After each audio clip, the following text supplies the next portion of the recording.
Hi, and welcome to Homework 2 Encryptify. So before I begin, I make sure that I've read and completely understand the spec.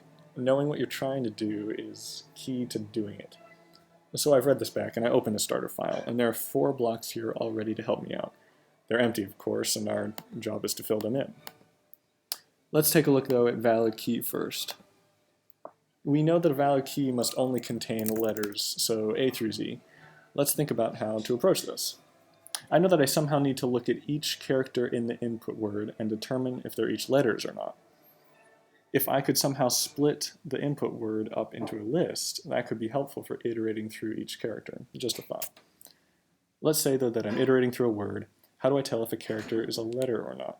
Perhaps we could make a new block called is character a letter? Maybe I'll make it an operator. And is character a letter would return true or false, depending on whether that character was a letter or not. So I'll make that a predicate. We'll find the Unicode blocks handy when trying to determine whether a character is a letter or not. So I would play around with those for a little bit before trying to write this block. So let's step back from valid key, though. If you think about it, valid key is really just part of the dialog system. If a user's key isn't valid, we ask them to try again. So let's head toward the meat of the encryption process with create ciphertext alphabet from key. So how do we create the ciphertext alphabet? We know that the process goes something like this. We start with the original alphabet, and for each letter in the key, we find that letter in the original alphabet and move it to the end. Do we have an operation that finds a letter and moves it to the end of the list? No, not really.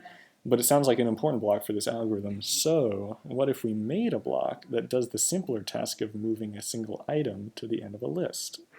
So let's start that.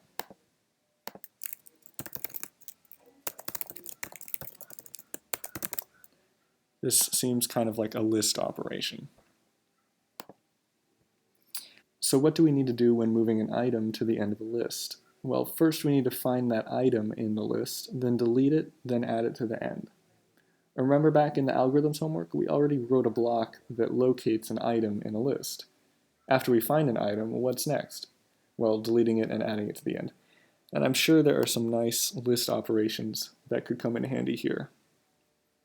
So heading back out of these layers of abstraction, we could end up with a very nice looking create ciphertext alphabet from key block.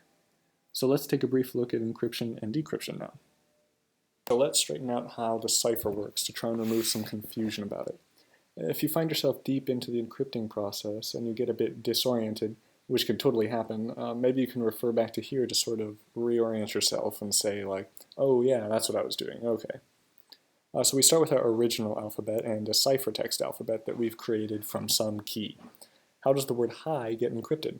Well, one letter at a time. We take the H and find it in the original alphabet. And there it is at index 8. H is the 8th item of the original alphabet. So now what's the encrypted version of H? Well, it's whatever is at the 8th index in the ciphertext alphabet.